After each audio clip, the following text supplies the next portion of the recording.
Sobat Kairos yang dikasihi Tuhan Yesus Kristus, renungan firman Tuhan bagi kita saat ini tertulis dalam Yohanes pasal yang pertama ayat yang ke-16. Saya akan baca dan beginilah firman Tuhan. Karena dari kepenuhannya kita semua telah menerima kasih karunia demi kasih karunia. Demikian firman Tuhan. Sobat Kairos yang dikasihi Tuhan Yesus Kristus, semua orang pasti menginginkan kekayaan materi, pengetahuan, dan kekayaan lainnya di dalam hidupnya. Tidak ada orang yang mengharapkan hidup yang miskin. Sama seperti firman ini dengan terang menegaskan bahwa kita adalah orang-orang yang telah menerima kekayaan di dalam kepenuhan Allah oleh cinta kasih dan karunia Allah yang tidak terbatas melalui anugerah keselamatan dari Yesus Kristus. Sebab kasih adalah jati diri Allah yang paling utama, seperti dikutip dalam kitab 1 Yohanes 4 ayat yang ke-8. Dan Yesus sendiri adalah bukti terbesar dari ungkapan kasih karunia Allah yang terdalam bagi kita manusia.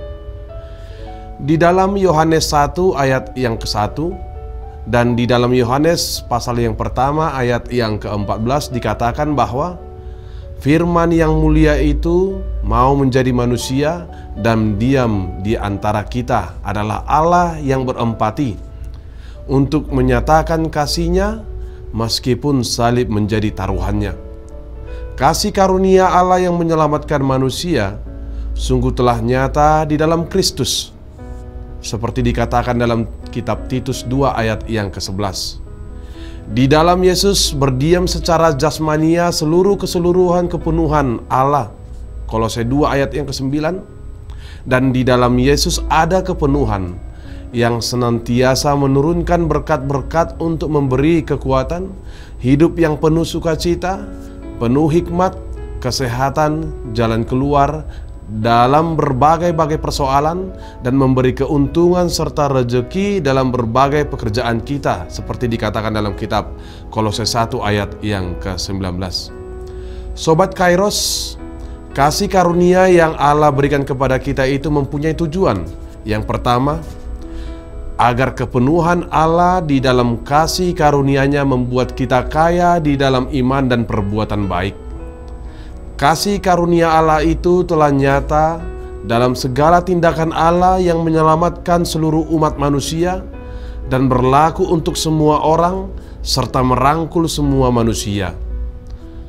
Penghayatan yang demikian akan memanggil kita untuk dapat menyatakan kasih dan perbuatan baik kepada setiap orang tanpa syarat.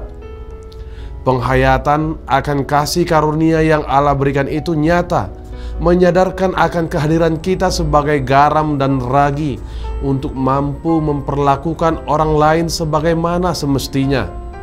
Juga mendorong kita untuk peka dan peduli dalam membantu sesama yang kurang mampu, untuk bersedia meninggalkan kebencian dan permusuhan, untuk membuang ambisi dan keinginan-keinginan yang tidak terkendali, sehingga dengan demikian, di dalam diri kita akan terlihat bukti nyata dari kasih karunia Allah.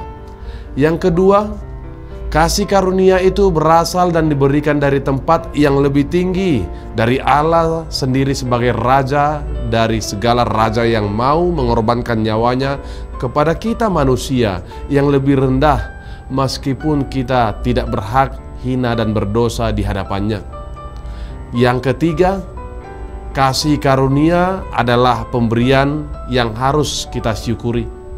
Semua itu diberikan secara cuma-cuma kepada kita untuk melawan situasi di mana orang-orang yang mengatakan tidak ada makan siang yang gratis, dan untuk memperbaiki kebiasaan di mana bagi sebagian orang akan selalu memperhitungkan untung dan rugi dari setiap kebaikan yang diberikannya.